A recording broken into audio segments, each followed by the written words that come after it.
So 31ನೇ question. So ಅಥವಾ next question, Karnataka Panchayat Raj ಅಧಿನಿಯಮದ ಯಾವ ಪ್ರಕರಣದಡಿ ಗ್ರಾಮ ಪಂಚಾಯಿತಿ ಯಾವುದೇ ಉದ್ದೇಶಕ್ಕಾಗಿ ಸಮಿತಿಗಳನ್ನು ರಚಿಸುವ ಅಧಿಕಾರ ಹೊಂದಿರುತ್ತದೆ ಅಂತ ಕೊಟ್ಟಿದ್ದಾರೆ. ಸೊ ಇಲ್ಲಿ ಮೇನ್ ಕ್ವಶನ್ ಇಷ್ಟೇ, ಸಮಿತಿಗಳನ್ನು ರಚನೆ ಮಾಡ್ತಕ್ಕಂಥ ಗ್ರಾಮ ಪಂಚಾಯಿತಿ ಸಮಿತಿಗಳನ್ನು ರಚನೆ ಮಾಡ್ತಕ್ಕಂಥ ಅಧಿಕಾರ ಹೊಂದಿರತಕ್ಕಂಥ ಪ್ರಕರಣ ಯಾವುದು ಅಷ್ಟೇ ಇಲ್ಲಿ.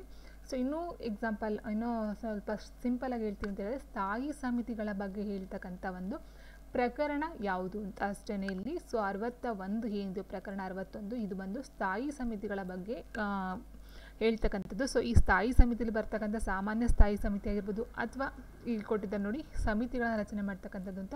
ಸೊ ಸಮಿತಿಗಳನ್ನು ರಚನೆ ಮಾಡ್ತಕ್ಕಂಥದ್ದಾಗಿರ್ಬೋದು ಸ್ಥಾಯಿ ಸಮಿತಿ ಅಂತ ಹೇಳ್ಬೋದು, ಅಥವಾ ಹಣಕಾಸು ಲೆಕ್ಕ ಪರಿಶೋಧನೆ ಮತ್ತು ಯೋಜನಾ ಸಮಿತಿ ಆಗಿರ್ಬೋದು, ಸಾಮಾಜಿಕ ನ್ಯಾಯ ಸಮಿತಿ ಆಗಿರ್ಬೋದು. ಸೊ ಇದಕ್ಕೆ ಸಂಬಂಧಪಟ್ಟಂತೆ ಹೇಳ್ತಕ್ಕಂಥ ಒಂದು ಪ್ರಕರಣ ಅಂತ ಹೇಳಿದ್ರೆ 61ನೇ ಪ್ರಕರಣ. ಸೊ 61ನೇ ಪ್ರಕರಣ ಸ್ಥಾಯಿ ಸಮಿತಿ ಬಗ್ಗೆ ಹೇಳೋದಾದರೆ 62 ಏನಿರುತ್ತೆ 60 ಏನಿರುತ್ತೆ ಅಂತ ನೋಡಬೇಕಾಗುತ್ತೆ.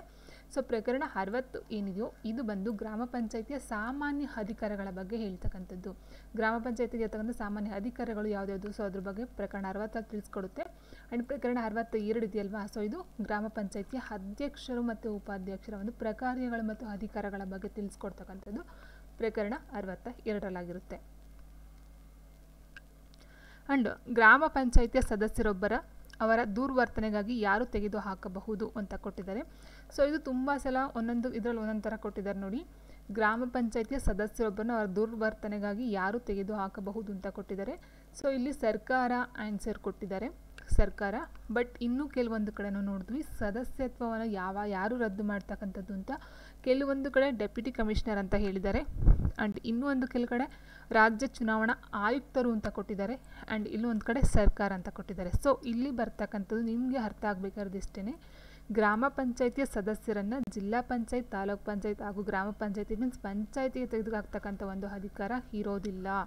ಸೊ ಇದು ಏನಿದು ಸರ್ಕಾರಕ್ಕೆ ಸಂಬಂಧಪಟ್ಟಂಥದ್ದು. ಸರ್ಕಾರ ಆಗಿರ್ಬೋದು, ಡೆಪ್ಯೂಟಿ ಕಮಿಷನರ್ ಆಗಿರ್ಬೋದು, ಅಥವಾ ರಾಜ್ಯ ಚುನಾವಣಾ ಆಯೋಗ ಏನು ಬರುತ್ತೋ, ಸೊ ಇವು ಮೂರಲ್ಲಿ ಆನ್ಸರ್ ನಿಮ್ಗೆ ಯಾವ್ದು ಕೊಟ್ಟನು ಸಹ ಓಕೆನೇ ಆ ಒಂದು ಕ್ವಶನ್ಗೆ. ಸೊ ಇಷ್ಟನ್ನ ಅರ್ಥ ಮಾಡ್ಕೊಳ್ಳಿ. ಪಂಚಾಯತ್ಗೆ ಸಂಬಂಧಪಟ್ಟಂತೆ ಆ ಒಂದು ಅಧಿಕಾರ ಇರೋದಿಲ್ಲ ಯಾವುದೇ ಒಂದು ಪಂಚಾಯತಿಗೆ. ಅದು ಸರ್ಕಾರ ಆಗಿರ್ಬೋದು, ಅಥವಾ DC ಡೆಪ್ಯೂಟಿ ಜಿಲ್ಲಾಧಿಕಾರಿ ಅಂತ ಹೇಳ್ತಾರೆ, ಸೊ ಅವ್ರಿಗಾಗಿರ್ಬೋದು, ಅಥವಾ ರಾಜ್ಯ ಚುನಾವಣಾ ಆಯೋಗ ಅಂತ ಕೊಟ್ಟರು, ಸೊ ಆ ಒಂದು ಪ್ರಾಧಿಕಾರ ಅಂತ ಸಹ ನೀವು ತೊಗೊಳ್ಬಹುದಾಗಿರುತ್ತೆ. ಸೊ ಹಾಗಾಗಿ ಇದು ಸರ್ಕಾರದ ಮಾತ್ರ ಆಗಿರುತ್ತೆ, ಯಾವುದೊಂದು ಪಂಚಾಯತಿಗೆ ಸಂಬಂಧಪಟ್ಟಂಥದ್ದು ಆಗಿರೋದಿಲ್ಲ. ಆ್ಯಂಡ್ ನೆಕ್ಸ್ಟ್, ಗ್ರಾಮ ಪಂಚಾಯಿತಿಯು ತನ್ನ ಅಧಿಕಾರವನ್ನು ಮೀರಿದರೆ ಅಥವಾ ಅದನ್ನು ದುರುಪಯೋಗ ಪಡಿಸಿಕೊಂಡರೆ ಅಂತಹ ಸಂದರ್ಭದಲ್ಲಿ ಅದನ್ನು ವಿಸರ್ಜಿಸಲು ಯಾರು ಅಧಿಕಾರವನ್ನು ಹೊಂದಿರುತ್ತಾರೆ ಅಂತ ಕೊಟ್ಟಿದ್ದಾರೆ. ಗ್ರಾಮ ಪಂಚಾಯಿತಿಯು ತನ್ನ ಅಧಿಕಾರವನ್ನು ಮೀರಿದರೆ ಅಥವಾ ಅದನ್ನು ದುರುಪಯೋಗಪಡಿಸಿಕೊಂಡರೆ ಅಂತಹ ಸಂದರ್ಭದಲ್ಲಿ ಅದನ್ನು ವಿಸರ್ಜಿಸಲು ಯಾರು ಅಧಿಕಾರವನ್ನು ಹೊಂದಿರುತ್ತಾರೆ ಅಂತ ಕೊಟ್ಟಿದ್ದಾರೆ. ಸೊ ಇಲ್ಲಿ ಗ್ರಾಮ ಪಂಚಾಯಿತಿಯ ಅಧಿಕಾರವನ್ನು ಮೀರಿದರೆ ಇಟ್ ಮೀನ್ಸ್ ಅದರ ಒಂದು ದುರುಪಯೋಗವನ್ನು ಪಡಿಸ್ಕೊಂಡ್ರೆ ಅಲ್ಲಿ ವಿಸರ್ಜನೆ ಮಾಡ್ತಕ್ಕಂಥ ಅಧಿಕಾರ ಇರ್ತಕ್ಕಂಥದ್ದು ಸರ್ಕಾರಕ್ಕೆ.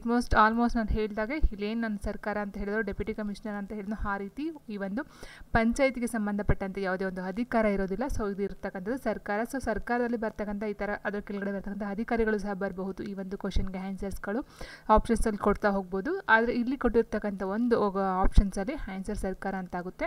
ಅಂದರೆ ಇಲ್ಲಿ ಈ ಕ್ವಶನ್ ಏನಿದೆಯೋ ಗ್ರಾಮ ಪಂಚಾಯತಿ ಸದಸ್ಯರನ್ನು ದುರ್ವರ್ತನೆಗಾಗಿ ಯಾರು ತೆಗೆದುಹಾಕಬಹುದು ಆಗಿರ್ಬೋದು, ಮತ್ತು ಈ ಒಂದು ವಿಸರ್ಜನೆ ಮಾಡ್ತಕ್ಕಂಥ ಅಧಿಕಾರ ಯಾರಿಗಿದೆ ಅಂತ ಕೇಳೋದು ಸರ್ಕಾರ ಆಗಿರ್ಬೋದು, ಅಥವಾ ರಾಜ್ಯ ಚುನಾವಣಾ ಆಯೋಗಕ್ಕೆ ಆಗಿರ್ಬೋದು, ಅಥವಾ ಡೆಪ್ಯೂಟಿ ಕಮಿಷನರ್ಗೆ ಸಹ ಆಗ್ತಕ್ಕಂಥದ್ದು. ಸೊ ಅಲ್ಲಿ ಆಪ್ಷನ್ಸ್ಗಳನ್ನ ಯಾವ ರೀತಿ ಕೊಡ್ತಾರೋ ಸೊ ಅದರ ಒಂದು ಬೇಸಿಸ್ ಮೇಲೆ ನಾವು ಆನ್ಸರ್ನ ಮಾಡಬೇಕಾಗುತ್ತೆ ಕೆಲವೊಂದಕ್ಕೆ. ಆ್ಯಂಡ್ ನೆಕ್ಸ್ಟ್ ಬಂದು ಕರ್ನಾಟಕ ಪಂಚಾಯತ್ ರಾಜ್ ಅಧಿನಿಯಮ 1993ರಲ್ಲಿ ಎಷ್ಟು ಅನುಸೂಚಿಗಳಿವೆ ಅಂತ ಕೇಳಿದರೆ, ಸೊ ಆನ್ಸರ್ ಬಂದು 4. ಇಲ್ಲ ನೋಡ್ತಾ ಹೋದಾಗ ಅನುಸೂಚಿ 1 ಬರುತ್ತೆ, ಅನುಸೂಚಿ 1, ಅನುಸೂಚಿ 2, ಅನುಸೂಚಿ 3, ಅನುಸೂಚಿ 4 ಅಂತ ಬರುತ್ತೆ. ಸೊ ಅನುಸೂಚಿ 1 ಏನಿದೆಯೋ ಇದು ಬಂದು ಪ್ರಕರಣ 58ಕ್ಕೆ ಸಂಬಂಧಪಟ್ಟಂತೆ ಬರ್ತಕ್ಕಂಥದ್ದು.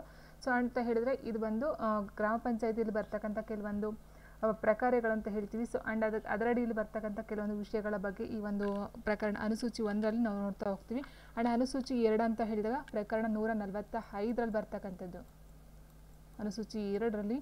ಆ್ಯಂಡ್ ನೆಕ್ಸ್ಟ್ ಬಂದು ಅನುಸೂಚಿ 3 ಅಂತ ನೋಡ್ತಾ ಹೋದಾಗ 184 ಪ್ರಕರಣಗಳು ಬರ್ತಕ್ಕಂಥದ್ದು. ಇಟ್ ಮೀನ್ಸ್ 184ನೇ ಪ್ರಕರಣ ಏನು ಕಂಡು ಬರುತ್ತೋ ಸೊ ಅದು ಕಂಡು ಬರ್ತಕ್ಕಂಥದ್ದು. ಈ ಒಂದು ಇಟ್ ಮೀನ್ಸ್ ಇನ್ನೂ ಹೇಳ್ತಾ ಹೋಗ್ಬೇಕಂದ್ರೆ ಜಿಲ್ಲೆಗೆ ಸಂಬಂಧಪಟ್ಟಂಥ ಜಿಲ್ಲಾ ಪಂಚಾಯತ್ಗೆ ಸಂಬಂಧಪಟ್ಟಂಥ ಯೋಜನೆಗಳು ಈ ಒಂದು ಇದರಲ್ಲಿ ಬರ್ತಕ್ಕಂಥದ್ದು. ಆ್ಯಂಡ್ ನೆಕ್ಸ್ಟ್ ಬಂದು ಅನುಸೂಚಿ 4 ಅಂತ ಹೇಳಿದಾಗ ಅದು ಬಂದು ಅನುಸೂಚಿ 4ಅಲ್ಲಿ 199ನೇ ಪ್ರಕರಣ. ಇಟ್ ಮೀನ್ಸ್ ಇದು ಬಂದು ತೆರಿಗೆಗೆ ಸಂಬಂಧಪಟ್ಟಂಥ ವಿಷಯಗಳು ಈ ಒಂದು ಅನುಸೂಚಿಯಲ್ಲಿ ಬರ್ತಕ್ಕಂಥದ್ದು. ಒಟ್ಟು ಬರ್ತಕ್ಕಂಥ 4 ಅನುಸೂಚಿಗಳಾಗಿರುತ್ತೆ. ಆ್ಯಂಡ್ ನೆಕ್ಸ್ಟ್ ಬಂದು ಗ್ರಾಮ ಪಂಚಾಯಿತಿಗಳು ಕಟ್ಟಡಗಳ ಮೇಲಿನ ತೆರಿಗೆಯನ್ನು ಗರಿಷ್ಠ ಯಾವ ದರಕ್ಕೆ ಮೀರದಂತೆ ವಿಧಿಸಬಹುದಾಗಿದೆ ಅಂತ ಕೊಟ್ಟಿದ್ದಾರೆ ಇಲ್ಲಿ. ಸೊ ನೋಡಿ, ಇಲ್ಲಿ ಕೊಟ್ಟಿರ್ತಕ್ಕಂಥ ಒಂದು ಏನು ಕಟ್ಟಡಗಳ ಮೇಲೆ ತೆರಿಗೆ ಅಂತಕ್ಕಂಥದ್ದು ಇದೆಯೋ, ಸೊ ಇಲ್ಲಿ ಯಾವುದೇ ಒಂದು ಪಂಚಾಯಿತಿಯಲ್ಲಿ ಮನೆಯನ್ನು ಕಟ್ಟಬೇಕಂತ ಹೇಳಿದ್ರೆ ಫಸ್ಟು ಪಂಚಾಯಿತಿಯಿಂದ ಅವರು ಒಂದು ಇದನ್ನು ತೊಗೊಳ್ಬೇಕಾಗುತ್ತೆ, ಲಿಖಿತವಾಗಿ ಅನುಮತಿಯನ್ನು ತೊಗೊಳ್ಬೇಕಾಗುತ್ತೆ. ಸೊ ಆ ಥರ ತೊಗೊಳ್ಳಾದ್ರೆ ಅದು ಒಂದು ಕಾನೂನು ಬಾಹಿರ ಅಂತಲೂ ಸಹ ಹೇಳ್ಬೋದು. ಸೊ ಅಲ್ಲಿ ಕಟ್ಟಬೇಕಂತ ಹೇಳಿದ್ರೆ ಫಸ್ಟ್ ಪಂಚಾಯಿತಿಯಿಂದ ಒಂದು ಲಿಖಿತ ಅನುಮತಿಯನ್ನು ಪಡ್ಕೋಬೇಕು. ಆ್ಯಂಡ್ ನೆಕ್ಸ್ಟ್ ಲಿಖಿತ ಅನುಮತಿ ಏನಾದರೂ ಅರ್ಜಿ ಇದರಲ್ಲಿ ಪಂಚಾಯಿತಿಲಿ 60 ದಿನದ ಒಳಗಡೆ ಕೊಡಲಿಲ್ಲ ಅಂತ ಹೇಳಿದ್ರೆ ಸೊ ಅದಕ್ಕೆ ಅನುಮತಿ ಇದೆ ಅಂತಲೂ ಸಹ ತಿಳ್ಕೊಬಹುದಾಗಿರುತ್ತೆ.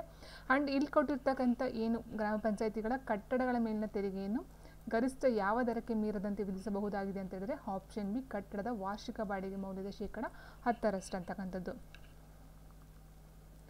ನೆಕ್ಸ್ಟ್ ಗ್ರಾಮ ಪಂಚಾಯಿತಿಯಲ್ಲಿರುವ ಸ್ಥಾಯಿ ಸಮಿತಿಗಳನ್ನು ಯಾವ ರೀತಿ ರಚಿಸಬೇಕಾಗುತ್ತದೆ ಅಂತ ಕೇಳಿದರೆ ಇಲ್ಲಿ ಗ್ರಾಮ ಪಂಚಾಯಿತಿಯಲ್ಲಿರುವ ಸ್ಥಾಯಿ ಸಮಿತಿಗಳು ಏನಿದಾವೋ ಇದನ್ನು ಯಾವ ರೀತಿ ರಚಿಸಬೇಕು.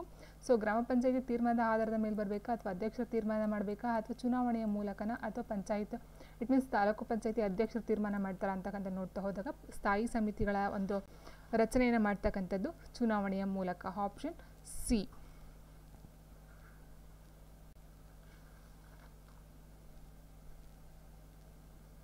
ಸೊ ಇಲ್ಲಿ ನಾವು ನೋಡಿದ ಹಾಗೆ 3 ಬರ್ತಕ್ಕಂಥದ್ದು ಏನು ಸ್ಥಾಯಿ ಸಮಿತಿಗಳು 3 ಬರುತ್ತೋ ಇಟ್ ಮೀನ್ಸ್ ಸಾಮಾನ್ಯ ಸ್ಥಾಯಿ ಸಮಿತಿ ಆಗಿರ್ಬೋದು, ಅಥವಾ ಹಣಕಾಸು ಲೆಕ್ಕ ಪರಿಶೋಧನೆ ಹಾಗೂ ಯೋಜನಾ ಸ್ಥಾಯಿ ಸಮಿತಿ ಆಗಿರ್ಬೋದು, ಸಾಮಾಜಿಕ ನ್ಯಾಯ ಸಮಿತಿ ಆಗಿರ್ಬೋದು.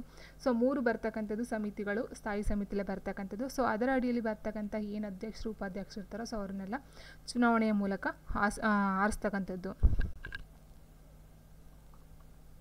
ಅಲ್ಲ ನೆಕ್ಸ್ಟ್ ಬಂದು ಜೈವಿಕ ವೈವಿಧ್ಯತೆಯನ್ನು ಸಂರಕ್ಷಿಸುವ ಗ್ರಾಮ ಪಂಚಾಯಿತಿಯು ಡ್ಯಾಶ್ ಪ್ರಕ್ರಿಯೆಯಲ್ಲಿ ಒಂದಾಗಿರುತ್ತೆ ಅಂತ ಹೇಳಿದರೆ ಇದು ಬಂದು ಸೊ ಇದು PDO ಯಾವುದೇ ಎಕ್ಸಾಮಲ್ಲಿ ಕೇಳಿದ್ರು. ಜೈವಿಕ ವೈವಿಧ್ಯತೆಯನ್ನು ಸಂರಕ್ಷಿಸುವುದು ಗ್ರಾಮ ಪಂಚಾಯಿತಿಯ ಕಡ್ಡಾಯ ಪ್ರಕ್ರಿಯೆಯಲ್ಲಿ ಒಂದಾಗಿರುತ್ತದೆ. Option C. ಹೆಣ್ಣ ನೆಕ್ಸ್ಟ್ ಬಂದು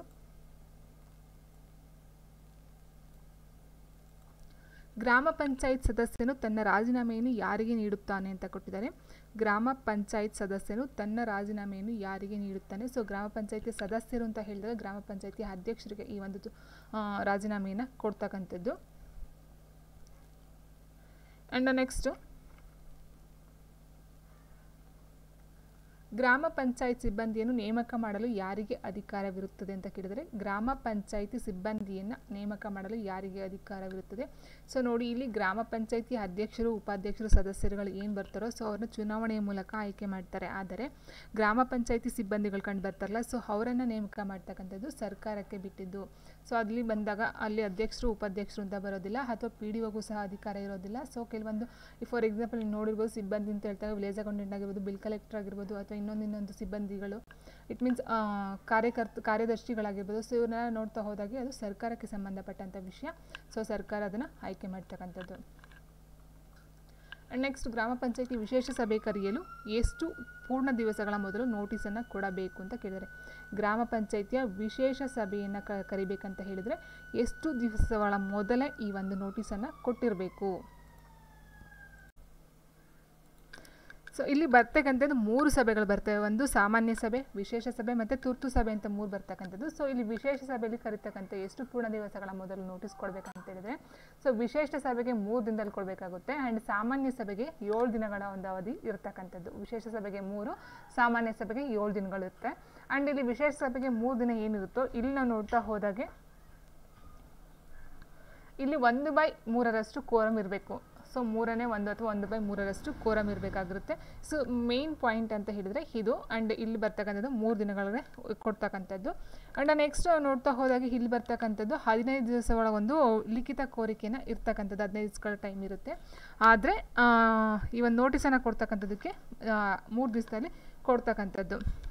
ಆ್ಯಂಡ್ ಇಲ್ಲಿ ಇನ್ನೊಂದು ಪಾಯಿಂಟ್ ಏನಂತ ಹೇಳಿದರೆ ಅಧ್ಯಕ್ಷರು ಸಭೆ ಕರೆಯೋದಕ್ಕೆ ಒಪ್ಪದೇ ಇದ್ದರೆ ಇಟ್ ಮೀನ್ಸ್ ಅಲ್ಲಿ ಅಧ್ಯಕ್ಷರು ಒಪ್ಪದೇ ಇದ್ದಾಗ ಉಪಾಧ್ಯಕ್ಷರು ಕರಿಬಹುದು. ಉಪಾಧ್ಯಕ್ಷರು ಸಹ ಇಲ್ಲದೇ ಇದ್ದಾಗ ಅಲ್ಲಿ ಏನು ಮಾಡಬೇಕಾಗುತ್ತೆ, ಈ ಒಂದು ಪಂಚಾಯತ್ ಅಭಿವೃದ್ಧಿ ಅಧಿಕಾರಿ PDO ಅಂತ ಹೇಳ್ತೀವಲ್ಲ ಸೊ ಅವರಾಗಿರ್ಬೋದು, ಅಥವಾ ಕಾರ್ಯದರ್ಶಿಗಳ ಸಭೆಯ ನೋಟಿಸ್ ಜಾರಿಯನ್ನು ಮಾಡ್ತಕ್ಕಂಥ ಒಂದು ಅಧಿಕಾರ ಇರ್ತಕ್ಕಂಥದ್ದು. ಸೊ ಆ್ಯಂಡ್ ಇಲ್ಲಿ 3 ಪೂರ್ಣ ದಿವಸಗಳ ನೋಟಿಸನ್ನು ಕಾರ್ಯದರ್ಶಿಯವರು ನೀಡಬೇಕಾಗುತ್ತೆ. ಆ್ಯಂಡ್ ವಿಶೇಷ ಸಭೆಗೆ ಸಾಮಾನ್ಯ ಸಭೆಯಂತೆ ಕೋರಮು ಸಹ ಅವಶ್ಯಕತೆ ಇರ್ತಕ್ಕಂಥದ್ದು. ಓಕೆ. ಆ್ಯಂಡ್ ನೆಕ್ಸ್ಟ್ ಪಾಯಿಂಟ್ ನಾವು ನೋಡ್ತಾ ಹೋದಾಗೆ ಪ್ರತಿ ವರ್ಷ 10% ಮನೆಗಳಿಗೆ ಕಡಿಮೆ ಇಲ್ಲದಂತೆ ಶೌಚಗೃಹಗಳನ್ನು ಒದಗಿಸುವ ಮತ್ತು ಸಾಧ್ಯವಾದಷ್ಟು ಬೇಗನೆ ಎಲ್ಲ ಮನೆಗಳಿಗೆ ಈ ಸೌಲಭ್ಯವನ್ನು ಒದಗಿಸುವ ಗುರಿ ಸಾಧಿಸುವುದು ಅಂತ ಕೊಟ್ಟಿದ್ದಾರೆ. ಯಾವುದಕ್ಕೆ ಅಂತ ಹೇಳಿದ್ರೆ ಗ್ರಾಮ ಪಂಚಾಯಿತಿಯ ಪ್ರಕಾರಗಳಲ್ಲಿ ಬರ್ತಕ್ಕಂಥದ್ದು ಇದು. ಸೊ ಪ್ರತಿ ವರ್ಷ 10% ಮನೆಗಳಿಗೆ ಕಡಿಮೆ ಇಲ್ಲದಂತೆ ಶೌಚಗೃಹವನ್ನು ಒದಗಿಸ್ತಕ್ಕಂಥದ್ದು ಇದು ಗ್ರಾಮ ಪಂಚಾಯಿತಿಯ ಪ್ರಕಾರಗಳಲ್ಲಿ ಒಂದಾಗ್ತಕ್ಕಂಥದ್ದು. ಆ್ಯಂಡ್ ನೆಕ್ಸ್ಟು ಗ್ರಾಮ ಪಂಚಾಯಿತಿಯ ಒಟ್ಟು ಸದಸ್ಯತ್ವದ ಸ್ಥಾನಗಳಲ್ಲಿ ಎಷ್ಟು ಸ್ಥಾನಗಳನ್ನು ಹಿಂದುಳಿದ ವರ್ಗಗಳ ವ್ಯಕ್ತಿಗಳಿಗೆ ಮೀಸಲಿಡಬೇಕು ಅಂತ ಕೇಳಿದ್ದಾರೆ. ಇಲ್ಲಿ ಅಂದರೆ ಇಲ್ಲಿ ಕೇಳಿರ್ತಕ್ಕಂಥದ್ದು ಹಿಂದುಳಿದ ವರ್ಗಗಳ ವ್ಯಕ್ತಿಗಳಿಗೆ ಗ್ರಾಮ ಪಂಚಾಯಿತಿಯ ಒಟ್ಟು ಸದಸ್ಯತ್ವದ ಎಷ್ಟು ಸ್ಥಾನಗಳಿಗೆ ಮೀಸಲಾತಿಯನ್ನು ಕೊಡ್ತಕ್ಕಂಥದ್ದು. ಸೊ ಇಲ್ಲಿ 1/3 ಇರುತ್ತೆ. ಆ್ಯಂಡ್ ಇಲ್ಲಿ ಮಹಿಳೆಯರಿಗೆ ಕೊಟ್ಟಿದ್ದಾರೆ ನೋಡಿ. ಇಲ್ಲಿ ಮಹಿಳೆಯರಿಗೆ ಬಂದು ಸೊ ಫಸ್ಟು ಇರ್ತಕ್ಕಂಥದ್ದು ಇದು 33% ಇತ್ತು ಮಹಿಳೆಯರಿಗೆ. ಯಾವಾಗ 1993 ಒಂದು ಏನು ಪ್ರಕಾರ ಇದು ಬರುತ್ತೋ ಕರ್ನಾಟಕ ರಾಜ್ಯ ಅಧಿನಿಯಮ, ಸೊ ಅವಾಗ 33% ಕೊಟ್ಟಿರ್ತಾರೆ. ಆದರೆ ಈಗ ರೀಸೆಂಟಾಗಿ ಇದಾಗಿರ್ತಕ್ಕಂಥದ್ದು 50% ಕಡಿಮೆ ಇಲ್ಲದಷ್ಟು ಸ್ಥಾನಗಳನ್ನು ಮಹಿಳೆಯರಿಗೆ ಅಂತಲೇ ಮೀಸಲಾತಿಯನ್ನು ಕೊಟ್ಟಿದ್ದಾರೆ. ಸೊ ಇದರ ಪ್ರಕಾರ ನೋಡ್ತಾ ಹೋದಾಗ 50% ಕಡಿಮೆ ಇಲ್ಲದಷ್ಟು ಅಂತ ಹೇಳಿದಾಗ ಸೊ ಆಲ್ಮೋಸ್ಟ್ ಅರ್ಧ ಅಂತಲೂ ಸಹ ಬರ್ತಕ್ಕಂಥದ್ದು. ಸೊ ಆಪ್ಷನ್ 1 ಏನು ಕೊಟ್ಟಿರ್ತಾರೆ ಅರ್ಧದಷ್ಟು ಅಂತಲೂ ಸಹ ಅಂದ್ರೂ ಅಲ್ಲಿ 50% ಆಗ್ತಕ್ಕಂಥದ್ದು. ಸೊ ಅದರ ಎರಡಲ್ಲ ಆನ್ಸರ್ ಯಾವ್ದು ಬೇಕಾದರೂ ಆಗಬಹುದು. ಯಾವುದೇ ಗ್ರಾಮ ಪಂಚಾಯಿತಿಯ ಸದಸ್ಯರ ಒಟ್ಟು ಸಂಖ್ಯೆ ಎಷ್ಟು ಭಾಗದಷ್ಟು ಸದಸ್ಯರು ಚುನಾಯಿತರಾಗಿದ್ದರೆ ಆ ಗ್ರಾಮ ಪಂಚಾಯಿತಿಯು ಕ್ರಮಬದ್ಧವಾಗಿದೆ ಎಂದು ಭಾವಿಸಬೇಕು ಅಂತ ಕೊಟ್ಟಿದ್ದಾರೆ. ಯಾವುದೇ ಗ್ರಾಮ ಪಂಚಾಯಿತಿಯ ಸದಸ್ಯರ ಒಟ್ಟು ಸಂಖ್ಯೆಯ ಎಷ್ಟು ಭಾಗದಷ್ಟು ಸದಸ್ಯರು ಚುನಾಯಿತರಾಗಿದ್ದಾರೆ ಅಂದರೆ ಏನು ಒಟ್ಟು 400 ಜನಗಳಿಗೆ ಒಂದು ಸದಸ್ಯರು ಅಂತ ನಾವು ಹೇಳ್ತೀವೋ ಸೊ ಅದೇ ರೀತಿ ಅಲ್ಲಿರ್ತಕ್ಕಂಥ ಜನಸಂಖ್ಯೆಗೆ ತಕ್ಕಂತೆ ಸದಸ್ಯರನ್ನ ಆಯ್ಕೆ ಮಾಡ್ತಕ್ಕಂಥದ್ದು ಚುನಾವಣೆಯ ಮೂಲಕ. ಆದರೆ ಇಲ್ಲಿ ಕೇಳಿರ್ತಕ್ಕಂಥದ್ದು ಎಷ್ಟು ಭಾಗದಷ್ಟು ಸದಸ್ಯರು ಚುನಾಯಿತರಾಗಿರಬೇಕು ಕ್ರಮಬದ್ಧವಾಗಿ ಅಂತ ಕೇಳಿದರೆ. ಸೊ ಅಲ್ಲಿಗೆ ಆಲ್ಮೋಸ್ಟ್ 400 ಜನಕ್ಕೆ ಒಬ್ಬರು ಅಂತ ಹೇಳಿದಾಗ ಸೊ ಕಂಪ್ಲೀಟಾಗಿ ಅಷ್ಟು ಜನ ಆಗಿರ್ಬೋದು ಅಥವಾ ಕೆಲವೊಂದು ಕಡೆ ಕಮ್ಮಿನೂ ಸಹ ಆಗಿರ್ಬೋದು. ಹಂಗಾಗಿ ಸೊ ಆ ಒಂದು ಪಾಯಿಂಟ್ನ ನಾವು ನೆನಪಲ್ಲಿ ಇಟ್ಕೊಂಡು ಈ ಒಂದು ಕ್ವಶನ್ಗೆ ಆನ್ಸರ್ನ ಮಾಡಬೇಕಾಗುತ್ತೆ. ಸೊ ಆನ್ಸರ್ ಬಂದು 2/3 ಅಂತ ಏನಿದೆಯೋ ಸೊ ಇದು ಆನ್ಸರ್ ಆಗ್ತಕ್ಕಂಥದ್ದು. 2/3 ಸದಸ್ಯರು ಕ್ರಮಬದ್ಧವಾಗಿ ಆಯ್ಕೆ ಆಗಿರಲೇಬೇಕಾಗುತ್ತೆ. ಕೆಳಗಿನಲ್ಲಿ ಯಾವುದು ಭ್ರಷ್ಟಾಚಾರ ಎಂದೆನಿಸುತ್ತದೆ ಅಂತ ಕೊಟ್ಟಿದ್ದಾರೆ. ಇದು PDO ಕೇಳಿದ್ರು ಕ್ವಶನು. ಜನತಾ ಪ್ರಾತಿನಿಧ್ಯ ಕಾಯ್ದೆಯಂತೆ ಚುನಾವಣೆಯಲ್ಲಿ ಲಂಚಗೊಳಿತನ ಮತ್ತು ಅನುಚಿತ ಪ್ರಭಾವ, ಯಾವುದೇ ಸಭೆ ನಡೆಸಿ ಮಾದಕ ಪಾನೀಯಗಳನ್ನು ಸರಬರಾಜು ಮಾಡುವುದು, ಅಂಡ್ ಧರ್ಮ, ಜನಾಂಗ, ಜಾತಿ, ಸಮುದಾಯ ಅಥವಾ ಭಾಷೆಯ ಆಧಾರದ ಮೇಲೆ ಯಾವನೇ ಅಭ್ಯರ್ಥಿಯು ಚುನಾವಣೆಗೆ ಪ್ರತಿಕೂಲ ಪ್ರಭಾವಿಸಲು ಯಾವನೇ ವ್ಯಕ್ತಿಗೆ ಮತದಾನ ಮಾಡುವಂತೆ ಅಥವಾ ಮಾಡದಿರುವಂತೆ ಅಭ್ಯರ್ಥಿಯು ಅಥವಾ ಏಜೆಂಟ್ನ ಮನವಿಯನ್ನು ಮಾಡ್ತಾರೆ. ಸೊ ಇಲ್ಲಿ ಎಲ್ಲ ತಪ್ಪಾಗಿರ್ತಕ್ಕಂಥದ್ದು. ಸೊ ಇಲ್ಲಿ ಲಂಚಗೊಳಿತನವನ್ನು ಮಾಡ್ತಕ್ಕಂಥದ್ದು ತಪ್ಪಾಗಿದೆ. ಆ್ಯಂಡ್ ನೆಕ್ಸ್ಟ್ ಮಾದಕ ಪಾನೀಯಗಳನ್ನು ಸಹ ಬಳಸಬಾರ್ದು. ಆ್ಯಂಡ್ ನೆಕ್ಸ್ಟ್ ಬಂದು ಏಜೆಂಟ್ಗಳನ್ನು ಮನವಿಯನ್ನು ಮಾಡ್ತಕ್ಕಂಥದ್ದು ಸಹ ತಪ್ಪಾಗಿರ್ತಕ್ಕಂಥದ್ದು. ಸೊ ಹಾಗಾಗಿ ಇಲ್ಲಿ ಆಪ್ಷನ್ ಡಿ ಮೇಲಿನ ಎಲ್ಲವೂ ಅಂತಕ್ಕಂಥದ್ದು ಸರಿಯಾಗಿದೆ. ಸೊ ಈ ಮೂರೂ ಸಹ ಭ್ರಷ್ಟಾಚಾರ ಅಂತಕ್ಕಂಥದ್ದು ಕಂಡುಬರುತ್ತೆ. ಗ್ರಾಮ ಪಂಚಾಯಿತಿಯು ಸಾರ್ವತ್ರಿಕ ಚುನಾವಣೆಯಾದ ಎಷ್ಟು ದಿನಗಳೊಳಗೆ ಅಧ್ಯಕ್ಷ ಮತ್ತು ಉಪಾಧ್ಯಕ್ಷರ ಚುನಾವಣೆ ನಡೆಸಬೇಕು ಅಂತ ಕೇಳಿದರೆ, ಗ್ರಾಮ ಪಂಚಾಯಿತಿಯು ಸಾರ್ವತ್ರಿಕ ಚುನಾವಣೆಯಾದ ಎಷ್ಟು ದಿನಗಳ ಒಳಗಾಗಿ ಈ ಒಂದು ಅಧ್ಯಕ್ಷ ಮತ್ತು ಉಪಾಧ್ಯಕ್ಷರ ಚುನಾವಣೆಯನ್ನು ನಡೆಸಬೇಕು. ಸೊ ಆನ್ಸರ್ ಬಂದು 30 ದಿನಗಳು. ನೆಕ್ಸ್ಟ್ ಗ್ರಾಮ ಪಂಚಾಯತ್ ಅಧ್ಯಕ್ಷ ಅಥವಾ ಉಪಾಧ್ಯಕ್ಷರ ಚುನಾವಣಾ ವಿವಾದವನ್ನು ಯಾರು ತೀರ್ಮಾನಿಸುತ್ತಾರೆ ಅಂತ ಕೇಳಿದರೆ, ಗ್ರಾಮ ಪಂಚಾಯಿತಿ ಅಧ್ಯಕ್ಷರು ಮತ್ತು ಅಥವಾ ಉಪಾಧ್ಯಕ್ಷರ ಚುನಾವಣಾ ವಿವಾದವನ್ನು ಯಾರು ತೀರ್ಮಾನಿಸುತ್ತಾರೆ. ಸೊ ಇಲ್ಲಿ ಕೊಟ್ಟಿರ್ತಕ್ಕಂಥದ್ದು ಜಿಲ್ಲಾಧಿಕಾರಿ, ತಹಸೀಲ್ದಾರ್, ಗೊತ್ತುಪಡಿಸಿದ ನ್ಯಾಯಾಲಯ, ಜಿಲ್ಲಾ ನ್ಯಾಯಾಧೀಶ ಅಂತ ಕೊಟ್ಟಿದ್ದಾರೆ. ಸೊ ಇಲ್ಲಿ ನಾವು ನೋಡ್ತಾ ಹೋದಾಗೆ ಗ್ರಾಮ ಪಂಚಾಯಿತಿ ಅಧ್ಯಕ್ಷರು ಅಥವಾ ಉಪಾಧ್ಯಕ್ಷರ ಚುನಾವಣಾ ವಿವಾದ ಅಂತ ಏನು ಬರುತ್ತೋ ಸೊ ಇಲ್ಲಿ ನಾವು ನೋಡ್ತಾ ಹೋದಾಗೆ ಗೊತ್ತುಪಡಿಸಿದ ನ್ಯಾಯಾಲಯ, ಆಪ್ಷನ್ ಸಿ.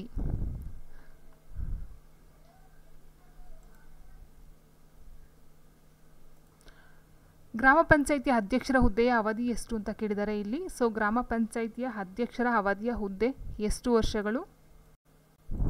ಸೊ ನೋಡಿ, ಇದು ಗ್ರಾಮ ಪಂಚಾಯಿತಿ ಅಧ್ಯಕ್ಷರ ಹುದ್ದೆಯ ಅವಧಿ ಏನಿದೆಯೋ ಇದು ಮೊದಲಿಗೆ ಏನಾಗಿರುತ್ತೆ ಅಂತ ಹೇಳಿದ್ರೆ 30 ತಿಂಗಳು ಅಂತಕ್ಕಂಥದ್ದು ಇರುತ್ತೆ. 30 ತಿಂಗಳು. ಆದರೆ ಇದರ ಒಂದು 2015 ಇಂದು ಕರ್ನಾಟಕ ಪಂಚಾಯತ್ ರಾಜ್ ಅಧಿನಿಯಮ 2015 46ನೇ ನಿಯಮಕ್ಕೆ ಸಂಬಂಧಪಟ್ಟಂತೆ ಗ್ರಾಮ ಪಂಚಾಯಿತಿ ಅಧ್ಯಕ್ಷರ ಹುದ್ದೆಯನ್ನು 5 ವರ್ಷಗಳಿಗೆ ಹೆಚ್ಚಿಗೆ ಮಾಡ್ತಕ್ಕಂಥದ್ದು. ಫಸ್ಟ್ ಇದು 30 ತಿಂಗಳಿರುತ್ತೆ, ಈಗ ಇರ್ತಕ್ಕಂಥದ್ದು ಇದು 5 ವರ್ಷಗಳಿಗೆ ಜಾಸ್ತಿಯನ್ನು ಮಾಡ್ತಕ್ಕಂಥದ್ದು ಆಗಿದೆ. ಇದರ ಪ್ರಕಾರ ಇದು ಅಂತ ಹೇಳಿದ್ರೆ ನಮೂನೆ ನಿಯಮ 46ರಲ್ಲಿ ಇದರ ಒಂದು ವಿಷಯವನ್ನು ತಿಳಿಸ್ಕೊಡ್ತಾರೆ. ನೆಕ್ಸ್ಟ್ ಗ್ರಾಮ ಪಂಚಾಯಿತಿಯು ಅಂಗೀಕರಿಸಿದ ನಿರ್ಣಯದ ಪ್ರತಿಯನ್ನು ಸಭೆಯ ದಿನಾಂಕದಿಂದ ಎಷ್ಟು ದಿವಸದೊಳಗೆ ಕಾರ್ಯನಿರ್ವಾಹಕ ಅಧಿಕಾರಿಗೆ ಕಳಿಸಬೇಕು ಅಂತ ಕೊಟ್ಟಿದ್ದಾರೆ. ಸೊ ಇದು ಅಲ್ಲೇ ತುಂಬ ರಿಪೀಟೆಡ್ ಕ್ವಶನ್ ಏನೇ. ಸೊ ಆನ್ಸರ್ ಬಂದು ಆಪ್ಷನ್ ಸಿ 10 ದಿನಗಳು. ನೆಕ್ಸ್ಟ್ ಅಧ್ಯಕ್ಷನು ಒಟ್ಟು ಸದಸ್ಯರ ಅರ್ಧದಷ್ಟು ಸದಸ್ಯರು ಲಿಖಿತದಲ್ಲಿ ಕೋರಿದಾಗ ಎಷ್ಟು ದಿನದ ಒಳಗೆ ವಿಶೇಷ ಸಭೆಯನ್ನು ನಡೆಸಬೇಕು ಅಂತ ಕೇಳಿದರೆ, ಅಧ್ಯಕ್ಷನು ಒಟ್ಟು ಸದಸ್ಯರ ಅರ್ಧದಷ್ಟು ಸದಸ್ಯರು ಲಿಖಿತದಲ್ಲಿ ಕೋರಿದಾಗ ಎಷ್ಟು ದಿನದ ಒಳಗೆ ವಿಶೇಷ ಸಭೆಯನ್ನು ಕರೆಯಬೇಕು. ಸೊ ಇಲ್ಲಿ ಬಂದು 15 ದಿನದೊಳಗೆ ವಿಶೇಷ ಸಭೆಯನ್ನು ಕರಿಬೇಕಾಗುತ್ತೆ. ಅದೇ ನೋಟಿಸನ್ನು ಕೊಡ್ತಕ್ಕಂಥದ್ದು 3 ದಿನಗಳ ಒಳಗಡೆ ಈ ಒಂದು ಲಿಖಿತ ನೋಟಿಸನ್ನು ಕೊಡಬೇಕು. ಆದರೆ 15 ದಿನಗಳ ಒಳಗಾಗಿ ಈ ಒಂದು ವಿಶೇಷ ಸಭೆಯನ್ನು ಕರಿಬೇಕಾಗಿರ್ತಕ್ಕಂಥದ್ದು ಆಪ್ಷನ್ ಸಿ 15 ದಿನಗಳು.